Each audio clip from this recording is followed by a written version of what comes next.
Donc, aujourd'hui, on va encore continuer à discuter sur le thème est-ce que les hindous prient-ils vraiment des idoles? Et on va essayer de continuer à explorer toutes les facettes de cette thématique. Et donc comme je disais, bon, là, euh, cette idée de l'idole est loin de Sanatana Dharma, hein, elle ne fait pas partie de notre philosophie, on va dire. L'idole, c'est pas en tant que l'idole, en tant qu'idole qu'on peut prier une statue, hein. Bon, donc c'est pas pourquoi. Cette vidéo a pour but de vous répondre précisément en vous disant que quel est le but de cette statue véritablement, in fine. Quand vous allez analyser jusqu'au bout, qu'est-ce que en- qu'est-ce que vous concluez? C'est-à-dire, quelle est la conclusion finale à laquelle vous arrivez quand vous avez bien analysé l'utilisation de la statue en tant que forme de méditation, support de méditation dans un temple. Ben, en fait, si vous voulez, faut juste prendre un peu de l'élan au-dessus de la vallée de notre vie, comme un aigle qui survole une vallée, pour comprendre certains éléments. En fait, dans cette nature qu'on appelle Prakriti, parce que nous avons Purusha et Prakriti, Yin et les Yang, Shiva, Shakti. Donc ici, si vous voulez, le Shiva, le Purusha, il exprime, il est invisible, hein. C'est une énergie, vibration. Mais un désir lui prend pour se multiplier sous milliers de formes. D'où l'idée de la création qui est née chez lui. Il fait naître des multitudes de formes à partir de cette énergie. Mais seulement, ces multitudes de formes sont enveloppées par des prakriti, des enveloppes qu'on appelle prakriti, la nature, matière. Donc tout ce qui est fait de la matière. Une enveloppe matière donc couvre notre conscience, notre énergie, tout simplement. Ça, il faut bien comprendre. Donc on n'a que des équipements matériels, même la pensée, c'est un équipement matériel, y compris l'intellect. Bizarrement, on aurait pu penser que c'est subtil, mais c'est quand même matériel. Donc, qu'est-ce qui est vraiment au-delà de la matière? Ben, c'est la conscience seulement. Donc, c'est une idée qu'il faut connaître avant qu'on puisse comprendre l'idée de répondre à la question. Est-ce que les hindous prient-ils vraiment en des idoles? Donc, quand vous avez compris que, bon, la conscience, le niveau de la place de la conscience dans cette nature et de quoi la nature est faite, et donc qu'est-ce que le but de l'homme, c'est de chercher cette union avec la conscience à travers ce qu'il y a comme équipement qu'il a, en utilisant ces équipements. C'est-à-dire, on vous donne une voiture, on vous dit la destination c'est Paris, roulez. Donc vous partez, vous démarrez, vous roulez. Jusqu'à Paris, vous arrêtez, la destination est arrivée. Donc ainsi, vous avez un équipement mental, intellectuel, mémoire, corps qu'on vous donne pour que vous expérimentez cette vie. Et on vous dit, allez-y maintenant avec ces équipements. Cherchez la conscience. Donc vous partez donc, au temple, de Subramaniam à Saint-Benoît ou à Saint-Denis, peu importe. Donc vous y allez, vous cherchez la destination conscience à travers la statue. Donc à travers la statue, comment vous comprenez, même si bon, c'est difficile au départ, mais vous comprenez que cette statue, c'est pas l'idole, l'idole, mais c'est une idée, un idéal. C'est le même mot, hein, idéal, c'est la même origine étymologique. Idéal, un idéal, une idée, une énergie. Et tout ça, ça existe dans l'univers, cette énergie. Il suffit qu'on y aille au temple pour capter cette énergie, pour dompter cette énergie et de s'approprier cette énergie. En fait, c'est un étudiant au temple, il va s'approprier l'énergie de Saraswati. En voyant le symbole, c'est une idée, c'est pas l'idole encore. C'est des idées qui sont représentées. Donc, si quelqu'un veut casser l'idole, il faut d'abord qu'il se tape, il se casse la tête. En fait, sa tête contient les idées. Donc, si l'idole en Inde, qui représente une idée, ben, il faut commencer par sa tête, lui. Donc, ne le faites pas. C'est juste pour vous dire que c'est pour faire comprendre que la profondeur de la bêtise de certaines critiques occidentaux qui croient que c'est l'idole, l'idole, l'idole. Non. Il faut sinon commencer par vous taper la tête. Parce que c'est les idées, en fait. Les idées, l'idéal que vous avez. Vous ne pouvez pas arracher votre idée de votre tête. Les idéaux que vous avez. Les idéaux, c'est quoi? C'est des idées nobles. On ne peut pas vivre sans idées nobles. Et s'il faut arracher toutes les idées nobles, l'homme, ça sert à quoi? Donc la statue, si vous voulez, ça représente des idées nobles. L'idée noble qui nous servent de modèle, qui nous inspire, qui nous rend forts. C'est un renfort, c'est un réconfort, ça nous rend forts. Voilà, si vous voulez. Et donc, quand vous allez au temple, la statue, quand vous méditez sur cette statue, c'est une idée que vous appréhendez, vous en faites votre nourriture et elle devient votre chair.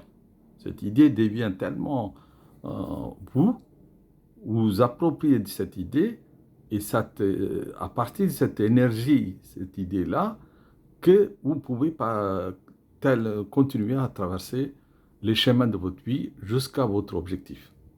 Votre objectif étant les études, vous appropriez l'énergie de Saraswati, qui a un vina, un instrument de musique, qui est l'art, si vous êtes un étudiant en art, et vous voyez cette statue où vous concentrez sur les dhyāna, la méditation.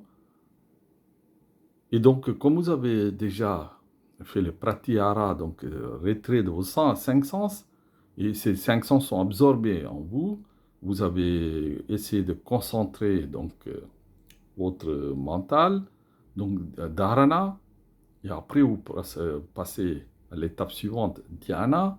Et donc quand vous dhyana, méditation, donc quand vous avez retiré vos cinq sens, parce que les cinq sens sont absorbés par l'environnement favorable, propice du temple, vos cinq sens sont accaparés par cet environnement, donc ils ne sont plus en train de vous embêter en disant que bah, faites ci, faites cela, allez prendre un café, tout ça.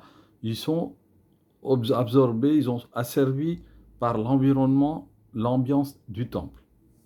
Vous avez compris? Donc les cinq sens sont off. Vous avez éteint le bouton là. Vous avez touché sur l'interrupteur. Les cinq sens sont absorbés que pour l'utilisation du temple. Et ils sont là offerts comme un cadeau au temple. Et donc qu'est-ce qui vous reste? C'est votre concentration mentale et vous projetez ou méditez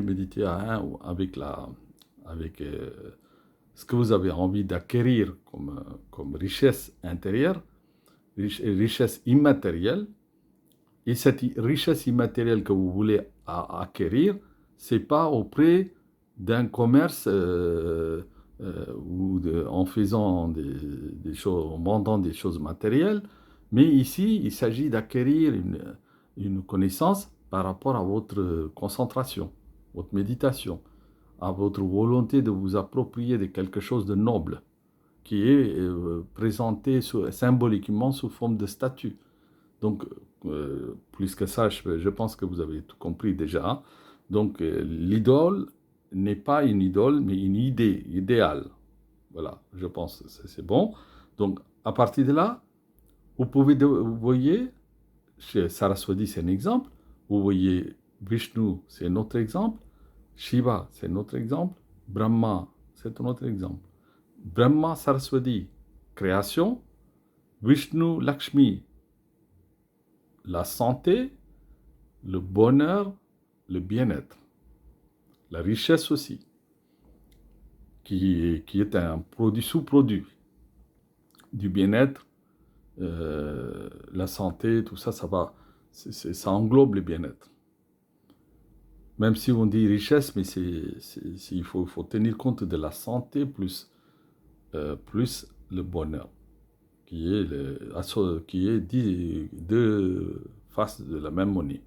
Ensuite, troisième élément de notre trinité hindoue, que le christianisme a essayé de copier en disant Trinité, Trinité, mais ce n'est pas le vrai Trinité ici, c'est la Trinité ici, c'est vraiment la loi de la nature qui est comprise par les hindous, c'est ça, le véritable fonctionnement. En fait, là, bon, je ne veux pas me disperser, j'arrive à ce troisième niveau, là, la création, ensuite, j'ai dit Vishnu, donc Lakshmi, au départ Brahma, Saraswati, création, parce qu'on a besoin de Saraswati, les connaissances de Saraswati qui s'expriment, qui est utilisée par le Créateur. Donc Saraswati est également la partie moitié de cette activité créatrice. Donc si vous voulez, en Inde, on respecte la femme, l'homme, ça fait moitié-moitié. Donc ensuite, vous passez par le Vishnu Lakshmi, c'est bien moitié-moitié, 50%, 50%. Vous avez les deux complémentaires. Troisième niveau, vous avez Rudra, Shiva et Shakti. Donc Parvati, Kali. Et voilà, donc, qui est aussi Durga Devi. Donc, ça, c'est l'aspect de finir avec la création, mais ce n'est pas pour destruction, pour détruire la création, mais recréer quelque chose qui a déjà été consommé par le temps. En fait, si vous voulez, quand la matière est projetée par le Maya sur l'univers, la création de l'univers a lieu, avec Brahma qui a le désir de créer, donc on projette par le Maya l'univers entier à partir d'une énergie, en étalant milliers de formes. Ces milliers de formes ont essayé de mouvoir, essayé de s'exprimer chacun suivant une règle qui s'appelle Rajas, Tamas, Satwat, Rajas, Tamas. Donc il y a une façon de s'exprimer quand vous êtes sur Terre, et ces règles ont été comprises par les rishis de l'Inde. Comment ça fonctionne quand vous êtes sur Terre, comment le mental fonctionne. Sous le mode Sattva, soit le Sattva, soit le Rajas ou le Tamas. Et ou bien la combinaison de trois qualités humaines, mentales. Donc quand vous êtes sur Terre, vous êtes sous cette coupe, la coupe de ces lois mentales. Hein, donc, et ensuite, tout ça, il faut en fait, comment ils ont fait? Ils ont juste étudié la nature. La nature, donc la loi de l'hindouisme est fondée sur l'étude de la nature. L'étude, c'est pas juste une observation simple, mais une méditation sur la nature. Donc c'est vraiment un approfondissement de compréhension de la nature de manière fine. Donc voilà. Donc, vous avez la création, la conservation, la destruction pour récréation. Parce qu'il a deux éléments Shiva. Il a le Udukai qui symbolise la création aussi, et puis la destruction, il a le feu aussi. Donc l'Agni, feu, détruire. Mais c'est donc, si vous voulez, toutes les idées de la nature, on a analysé d'abord, on a compris que certaines fonctions existent dans l'univers, et ces fonctions sont représentées par des formes dans le but pédagogique, afin que les gens simples d'esprit, qui n'ont pas beaucoup de réflexion abstraite, enfin, qui ont des difficultés de concevoir d'une manière abstraite, des gens comme moi, comme tout le monde, parce que personne ne peut se prévaloir d'avoir une connaissance, même si purement abstrait. Hein. Donc, on a tous besoin de supports pédagogiques pour comprendre un certain nombre de choses. Donc, tous ces supports-là, c'est essentiel. C'est dans le but pédagogique. Donc, je vous dis que voilà, c'est une université. Le temple en Inde, c'est une université, c'est une école pédagogique où on enseigne. On enseigne par des symboles. Bon, je pense avoir bien fait sortir les éléments les plus importants cette fois-ci avec... bon, on a tellement d'autres choses à couvrir, parce que simplement, là on a juste touché un certain nombre de sujets comme le guna, sattva, rajas, tamas, mais c'est immense. C'est tellement intéressant, parce que ça révèle notre psychologie humaine. Et vous avez tout d'un coup une connaissance sur la psychologie fine, et vous savez comment se comporter dans telle ou telle circonstance, et dans telle ou telle... dans votre vie, vous avez une satisfaction plus grande. C'est la nourriture pour l'âme, est plus important que toute autre nourriture juste matérielle, juste faite de riz, de sauce, de curry, de viande ou de légumes. Donc, à mon avis, quotidiennement, on doit on consommer cette nourriture spirituelle, en même temps que la nourriture, disons, faite de la matière. C'est pour ça la lecture de l'Upanishad, et pourquoi pas mon livre, Les secrets sacrés de l'Inde appliqués au monde occidental. J'ai mis 20 ans pour l'écrire. C'est pas pour vanter quoi que ce soit, mais c'est un livre où je pense que c'est pour l'humanité entière que j'ai résumé, en fait. Moi, j'ai résumé ce que j'ai compris comme leçon apprise de l'Inde. Je n'ai rien inventé de moi-même. Je ne fais que transmettre, ces connaissances héritées par moi, grâce à une naissance chanceuse où j'étais en contact avec cette culture. Donc, je n'ai pas comment dirais-je, à me doter d'une quelconque qualité extraordinaire. Hein. C'est juste parce que c'est une chance qui m'a été donnée par Dieu, que j'ai dû croiser cette culture, qui m'a apporté quelque chose que j'aimerais partager, c'est tout. Ce n'est pas une question de bon, moi je sais tout. Non, jamais ça. C'est une question de partage. Une question de partage. En fait, on est né sur Terre pour partager ce qu'on a vécu et ce qui pourrait être utile pour les autres. C'est dans ce but-là. Donc, moi, je considère que ce que j'ai appris en France, par rapport à la culture indienne que j'avais, il y a deux cultures. Donc, quand j'ai été un peu, au départ, sidéré par cette culture occidentale, mais après, ça m'a donné l'occasion d'avoir de plus amples réflexions sur la vie. Donc, toutes ces réflexions-là, je les condensées sous forme d'un livre qui s'appelle Les secrets sacrés de l'Inde appliqués au monde occidental. Et je pense que là, dans les dernières pages de ce livre, J'avais fait état de plein de techniques de méditation, surtout celle que j'aimais beaucoup, c'est comment se libérer de l'emprise de l'espace et de l'infini. L'espace, c'est du temps. Parce que le temps et l'espace, c'est deux choses qui nous gouvernent, qui nous mettent dans une prison dorée. Ben là, il faut casser cette prison, il faut aller au-delà de ces prisons, deux prisons, l'espace et le temps. Comment voyager à travers l'infini au cours de l'éternité.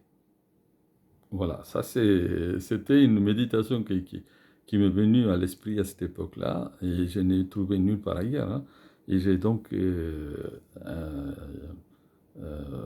bon, donc j'ai présenté cette technique aussi dans ce livre. Donc, pour vous dire que donc, toutes ces richesses qui doivent être remerciées par nous, nous ne sommes que des instruments à travers lesquels les connaissances sont passées d'une génération à l'autre. Comme vous connaissez les techniques, le terme smriti et shruti. En fait, nous, smriti, c'est la mémoire, shruti, c'est vraiment entendement. Quand on entend quelque chose, on le télécharge, on le transmet. Nous, on n'a rien à avoir pour être fier de quelque chose. C'est ça que je voulais dire. Donc, et d'autres philosophies qui sont utiles pour une analyse approfondie, eh ben, on aura le temps d'expliquer tout ça par la suite. Merci et au revoir.